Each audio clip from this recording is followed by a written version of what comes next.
Vamos a ver a grandes rasgos cómo es la sinapsis nerviosa en las células neuronales y cómo es la corriente que se produce en el corazón. Para todas las células va a aplicar el mismo concepto, de que las células tienen una membrana. Esa membrana las separa del exterior y separa su interior del exterior. Dentro de la célula hay de todo y hay muchas reacciones, muchos procesos que se quieren siempre salvaguardar del exterior, que no entren en contacto. A grandes rasgos, y para todas sí es igual, es que el lado interno, o sea, lo de adentro de la célula, tiene carga negativa. Y lo de afuera, el exterior de la célula, tiene carga positiva. Eso es una cosa en general estable, que se mantiene así. Si ustedes pueden ya ir relacionando que esto no deja de ser una especie de pila, porque ahora vamos a tener también acá dos zonas muy marcadas con gran diferencia de carga eléctrica, en una negativa y en otra positiva, como ocurría en la pila, que habían zonas muy marcadas de diferencia de carga, separadas por una membrana. Es exactamente igual.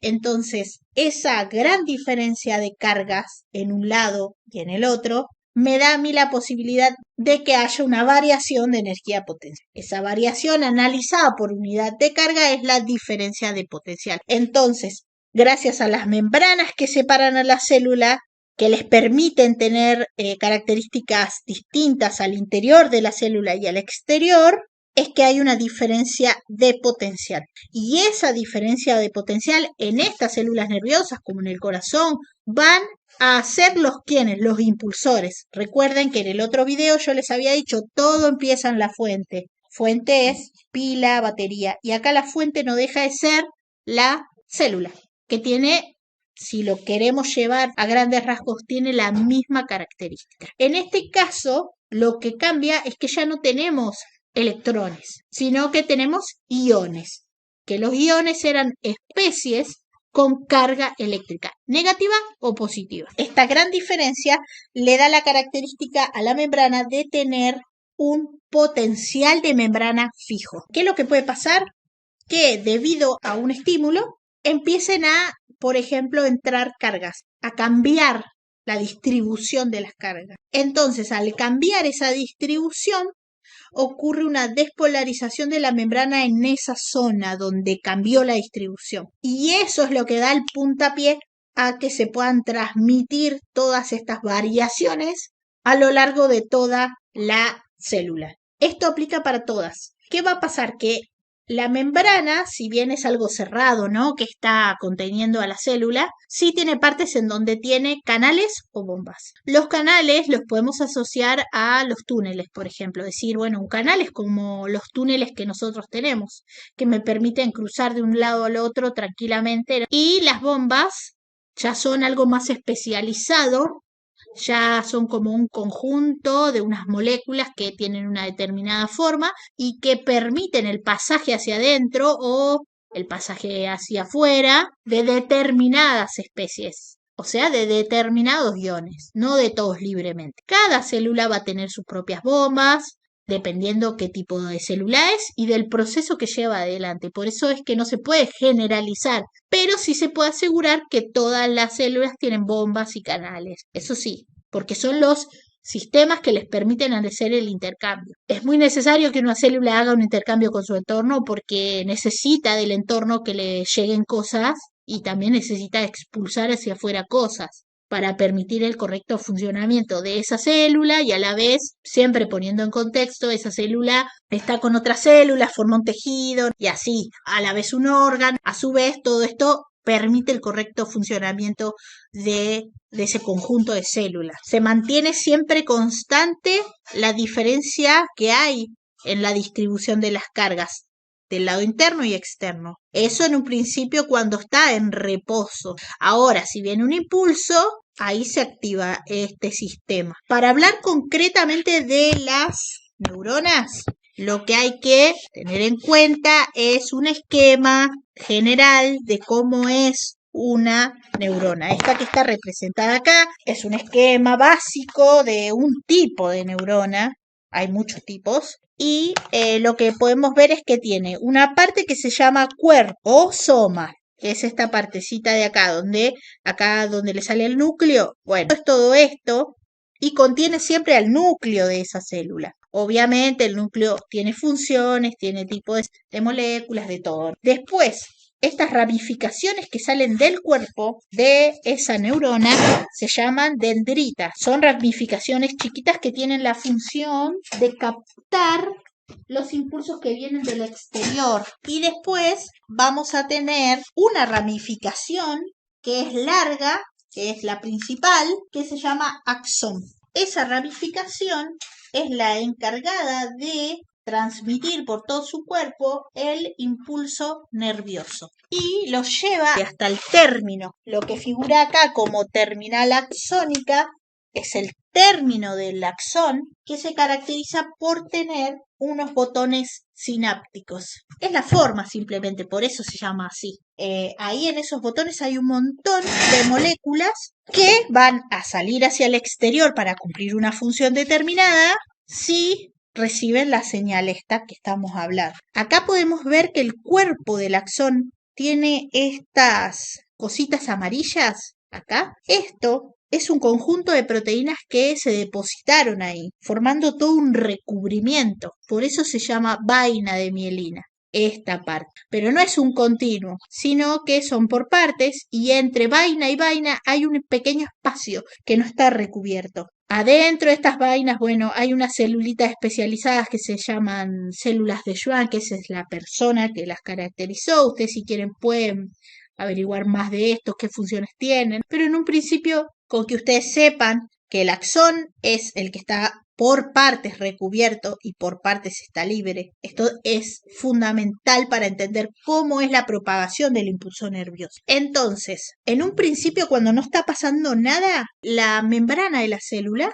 está polarizada. Esa es la palabra para decir. Polarizada indica que tiene dos polos diferentes y opuestos. La parte de adentro es negativa y la parte de afuera es positiva. Gracias a la bomba de sodio-potasio, hoy les mencioné que habían bombas. Bueno, la más famosa de todas se llama bomba de sodio-potasio. Como su nombre lo indica, no se mataron mucho, esta bomba relaciona ¿qué? El sodio y el potasio. Específicamente los entra y los saca al sodio y al potasio solamente. Cuando no está pasando nada, la membrana de la célula está polarizada y eso se denomina potencial de reposo. ¿Qué pasa? Si llega un estímulo, ¿no? De repente, lo que se hace es que la membrana empieza a ser más permeable. ¿Permeable qué significa? Permitir el pasaje de. Entonces, gracias al estímulo que llega, empieza a aumentar la permeabilidad hacia el sodio. O sea, ¿qué quiere decir? Que ahora el sodio va a poder entrar. Acuérdense que adentro era negativo. Si de repente empieza esa parte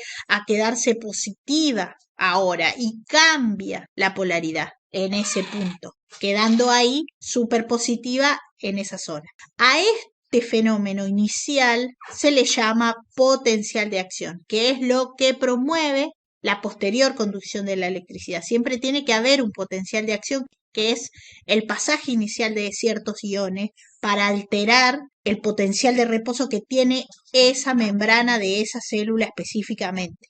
Esta despolarización, ¿por qué? Porque ahora ya no está polarizada, sino que se alteró, por eso es despolarización, lo que hace es perjudicar a la zona de al lado de la membrana. Como se altera esta zona, esto altera la zona contigua, a la zona de al lado. Por eso que se le dice efecto dominó. ¿Vieron? Cuando se cae una ficha, empiezan a caer todas en consecuencia, porque esto es lo mismo. Se altera una pequeña zona, esta zona altera la del lado, esta alteración en esta zona ahora altera la de al lado y así hasta que recorre todo el cuerpo de la membrana de la célula. Así es como se propaga. ¿Qué pasa?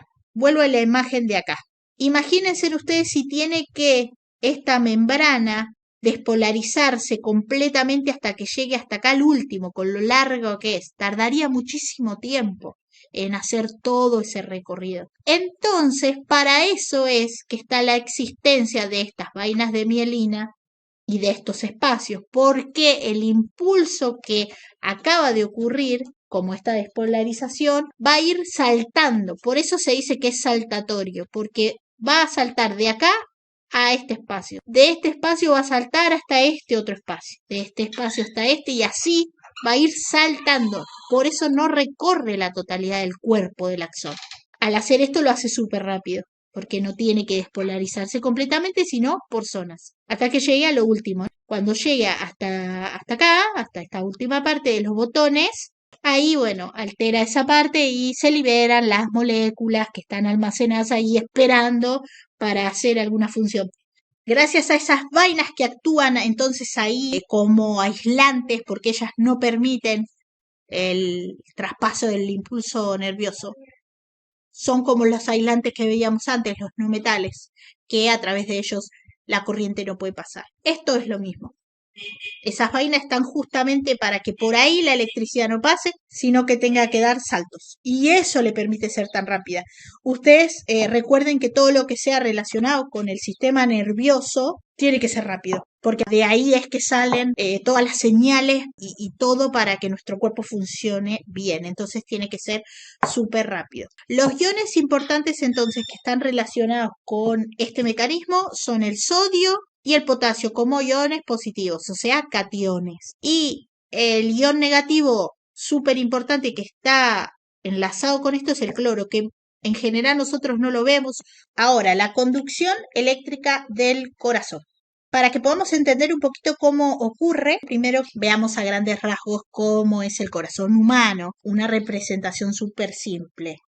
Vamos a tener dos bombas, lo podemos separar así. Si están separadas y cada una tiene una función específica. La bomba del lado derecho es quien recibe la sangre sin oxígeno, desoxigenada. Y la bomba del lado izquierdo es la que recibe, esta sería la parte roja, es la que recibe la sangre oxigenada que viene desde los pulmones. Hay una relación acá estrecha y para ser más exacto, acá hay dos circuitos, un circuito menor y un circuito mayor. El circuito menor es simplemente que desde el corazón vaya al pulmón y se recargue con oxígeno y vuelva al corazón. Y el circuito mayor de este proceso, que es que desde esa zona del corazón vaya hacia todo el cuerpo la sangre oxigenada, porque la sangre con oxígeno y con nutrientes tiene que ir desde esa parte del corazón hacia todo el cuerpo, porque el cuerpo necesita todas las funciones que tiene que hacer, que es todo un mundo eso. Pero para ubicarnos en el espacio, entonces vamos a tener dos cavidades, la derecha y la izquierda. A su vez, cada bomba tiene dos cavidades más. Entonces, la parte superior va a recibir el nombre de aurículas y la parte inferior son los ventrículos de cada lado, ¿no? Tenemos la aurícula derecha, que es la encargada de recibir la sangre sin oxígeno mediante las venas, y esta bombea la sangre hacia el ventrículo derecho. Entre ellos están separados por una válvula que se llama válvula tricúspide. A su vez, la conducción empieza en la parte derecha, específicamente de la aurícula derecha. ¿Qué pasa? Que si nosotros nos vamos a mirar cómo son las células de acá, del corazón, vamos a tener muchas. Lo que podemos hacer es resumir en varios conjuntos de tipos de tejido, ¿no? De células que a su vez dan tejido, para resumir un poco. Entonces, lo más importante siempre es saber que la conducción empieza en la aurícula derecha, en una parte específica que es acá arribita de todo, que es el nódulo sinusal o nódulo sinoauricular o marcapaso natural. Y ahí es donde empiezan las despolarizaciones. Recuerden que le aplica lo mismo que le aplica a las células nerviosas, que tiene que siempre haber una diferencia de cargas de un lado y del otro para que esa diferencia de potencial sea el que promueve la conducción de la electricidad. Una diferencia de potencial dada por una diferencia de cargas a través de la membrana de un lado o del otro es lo que promueve la conducción. Lo que pasa que acá se hace más complejo porque tenemos como muchas partes. Acá les agregué esto del ciclo cardíaco, que no es que tengan que saberlo, pero me pareció interesante que hay una relación directa entre lo que es la conducción eléctrica y el ciclo cardíaco. Bueno, el ciclo cardíaco, ¿qué es? Es una serie de eventos que van desde el inicio de un latido hasta el comienzo del otro latido. Es un proceso que dura 0,8 segundos, imagínense lo rápido que es, y en todo ese proceso se hace lo que es bombear la sangre hacia todo el cuerpo, llevando el oxígeno ya todo completo. Pero ¿qué pasa? Hay un momento que está íntimamente ligado del ciclo cardíaco con el inicio de la conducción eléctrica. Otra cosa muy importante que tienen que tener en cuenta es que el inicio de esta despolarización es automático. El corazón tiene estas células tan específicas y desarrolladas de esta forma tan maravillosa que pueden hacer que ellas solas inicien el impulso cardíaco. Me parece que no pueden salir de este curso pensando que el cerebro es quien regula todo esto. Sí es verdad que se relacionan en un punto, pero solamente el cerebro, o sea, todo lo que es el sistema nervioso parasimpático, puede alterar el ciclo cardíaco, haciendo que vaya más rápido, por ejemplo. Eso tiene relación directa con lo que es la frecuencia. Ahí voy de vuelta con la palabra frecuencia ahora. El sistema nervioso puede alterar este ciclo, haciendo lo que vaya más rápido, sobre todo cuando uno se estresa. Ese mundo es muy interesante también, porque ahí podemos ver cómo se envían desde las células nerviosas ciertas moleculitas, son enviadas hasta esta parte en estrecha relación con el corazón, para que aumente completamente el ciclo cardíaco. Y como el ciclo cardíaco está súper ligado, relacionado a la conducción eléctrica, hay más conducción y se ve alterado completamente todo el funcionamiento del corazón. Porque el estrés, realmente llevado a una condición clínica, no deja de ser moléculas que son disparadas desde el cerebro hacia todas las partes del cuerpo. No los quiero marear, pero a la vez la frecuencia cardíaca tiene una relación directa con lo que es el volumen de sangre que entra en el corazón. Entonces es un tema súper extenso, pero el inicio de la conducción eléctrica en el corazón es autónomo, o sea, generado por el propio corazón y autorregulado por el propio corazón. Empieza entonces en el nódulo sinusal, que está en la aurícula derecha. Estas células del corazón específicas van a tener un potencial de membrana de reposo, igual que antes. Ahora acá, en este caso, ese potencial de membrana anda por el orden de los menos 90. Y cuando ocurra la despolarización inicial, va a hacer que se abran, en este caso, ciertos tipos de canales de sodio que se llaman rápidos, porque hay varios tipos de canales, y va a pasar que adentro de la célula empiece a entrar todo este sodio y va a despolarizar en esa parte a la célula, igual que antes, en el caso de la membrana de la célula nerviosa. Y entonces esto hace el famoso potencial de acción, que es ese cambio rápido en la distribución de cargas de la membrana. Ese potencial de membrana alcanza los más 20 milivolts. Acá lo pueden ver en este gráfico, como pasa de tipo menos 90 milivolts a rápidamente pasa a más 20 milivolts. Cuando ocurre esto, se cierran estos canales de sodio rápidos. Esto se conoce como fase 0.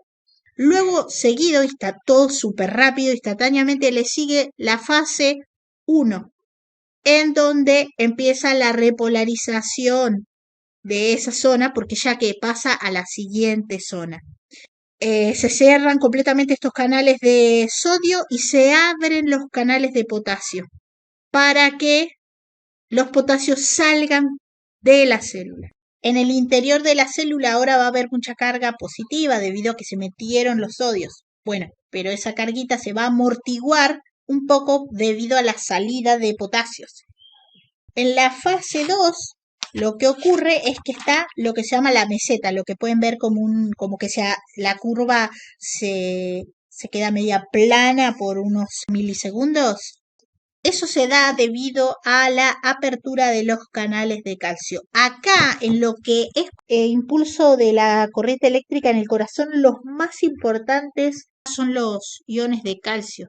Y ellos tienen varios canales y todos muy complejos que se van abriendo. No hace falta que abordemos, pero sí saber que en esa fase número 2, que es la meseta donde se queda un ratito en ese potencial de membrana, es gracias a los canales de calcio y todo el calcio empieza a entrar a la célula.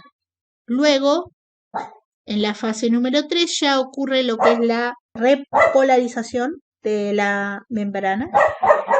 Se cierran estos canales de calcio y se abren los canales de potasio, los canales lentos.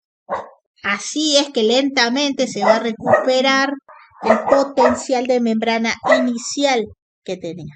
Entonces, en la fase número 4 simplemente es ese instante en donde se recupera el potencial de membrana de reposo, que es más o menos menos 90 milivolts. Está un instante porque ya esto vuelve a empezar. Esto es todo el día, es uno atrás del otro con relación al latido, como les dije antes. Un dato interesante es que todo lo que son las células musculares de este corazón son refractarios. ¿Qué quiere decir? Que por un instante va como retrasada la estimulación para que eso le dé tiempo a que un impulso vaya en un sentido, porque estas células, imagínense ustedes que están una al lado de las otras. ¿Cómo saben en qué dirección tienen que ir abriéndose?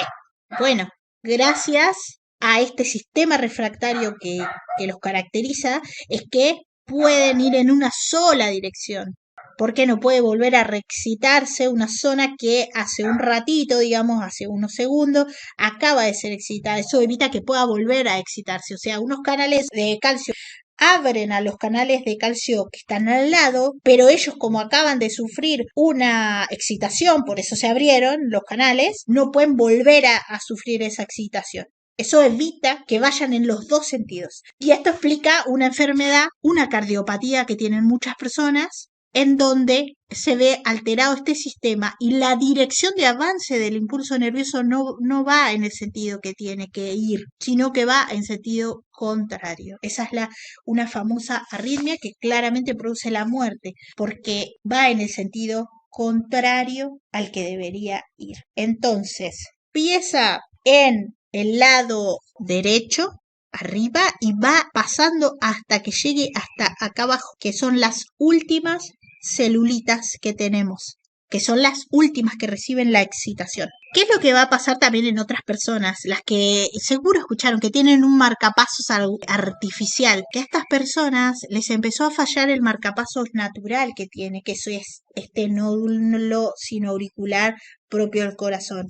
Les empezó a fallar por determinados motivos y entonces otras células que están más abajo empezaron a actuar como ahora el marcapasos, pero ellos no eran naturalmente. Por ejemplo, está después del nódulo sinoauricular o sinusal, van hasta el nódulo auriculoventricular, mediante todas unas fibritas que los conectan. Y toda esta contracción se va dando hasta que llega a una parte que se llama haz de His, y ese haz de His a su vez se divide en dos ramas, una derecha y una izquierda, que esas ramitas conducen a las últimas fibras de Purkinje, las que les decía que están acá. Para que si ustedes quieren ir buscando, vayan buscando todas estas diferentes células que están implicadas en este proceso. Entonces, en definitiva, si te falla el marcapasos natural, otras células, como por ejemplo las de His, empiezan a ocupar ese rol. Para que el corazón no se quede sin alguien que inicie